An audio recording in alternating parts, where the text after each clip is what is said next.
I don't think is a beginner series because there's a lot of connection pieces to it, but it's in the beginner system, so we're gonna go. So, by manual purposes, it's going to be 4 springs. If you wanna go down to 3 springs for your client, you absolutely can. There's a few things we need to go. So let's just start with round. So you're gonna have your client sit on the reformer.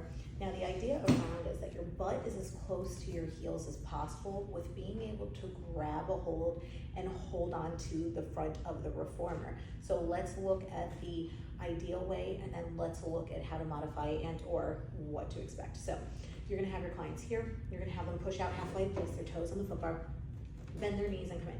So first thing with this is we are not in a decompressed C. We're lifted through our back body, but we're thinking of a capital C as we bring our head forward through our knees, trying to grow taller. Now, if you can lift your heels, great. I can't today, I'm too damn tight. So from here, you're gonna push out, keep that rounded shape, bend your elbows to come in, pulling your stomach away from your thighs. Push it out and grow taller as you come through, tucking that tail in. Out, squeeze those inner thighs together, soften those shoulders, come in, out. You want to think capital C, not decompression, lengthen. Pilates is all about lengthening. Out, pulling your stomach away from your thighs like you're reaching your low back towards the shoulder blocks. And in. Now, if you have a client that has a chest or any abundance up front or has very tight hamstrings, that position is gonna be a big no for them. So how do we modify? So we wanna be up here. Is it okay for your clients to scoot their butt back? Yes, as long as they can hold the front of the carriage, they can scoot their butt back and do it from this position. Now, there are people who will scoot back and they will not be able to grab the front of the carriage. We call these people our T-Rex arms. Sometimes it's literally anatomy. It has nothing to do with your flexibility. If you have shorter arms and you have a larger chest, you may not be able to hold on to the front of the carriage, and that's okay. It's okay to skip this exercise for now. I'll show you modifications and ways to do it later. But it's okay to have them scoot back a little bit to push out and in. Now, 4 springs is really hard for people to do this.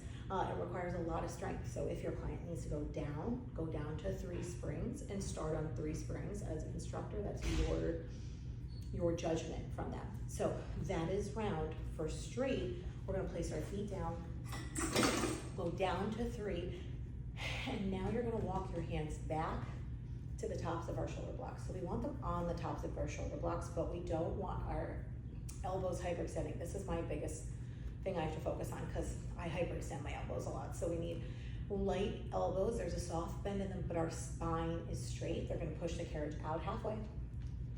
Bring it in. I gotta scoot my butt more forward. Okay. So now for straight, your spine is lifted. You're pushing out. You're lowering your heels, lifting your heels, and then you're tucking your tailbone as you come in. If you don't tuck your tailbone, I call this the plumber crack. Why?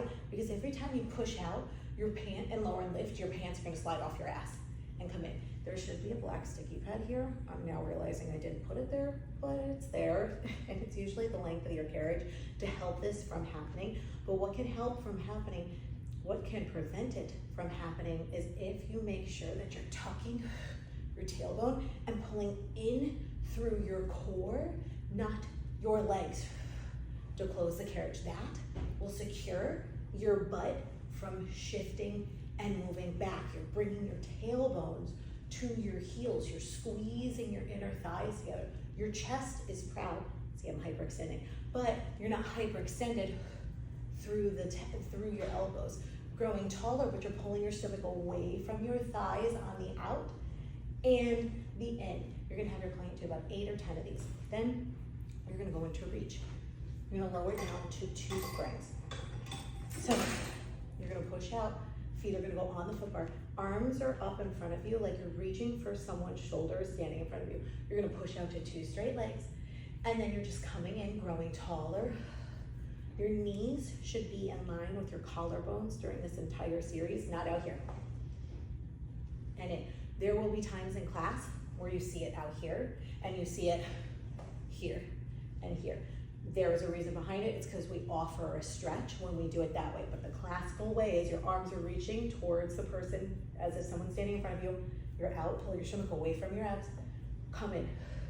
Shoulders down, reach your armpits towards your hips. To come in. Now, even though your shoulders are here, they're soft, they're not this, they're not super tense here. We're not putting all this tension here. I see people, biggest tension is their fingers will be like this, because they're putting so much tension into their upper body. Squeeze those inner thighs together, and then you come in, you have them place their feet onto the carriage, and that's the end of beginner series for beginner stomach massage series.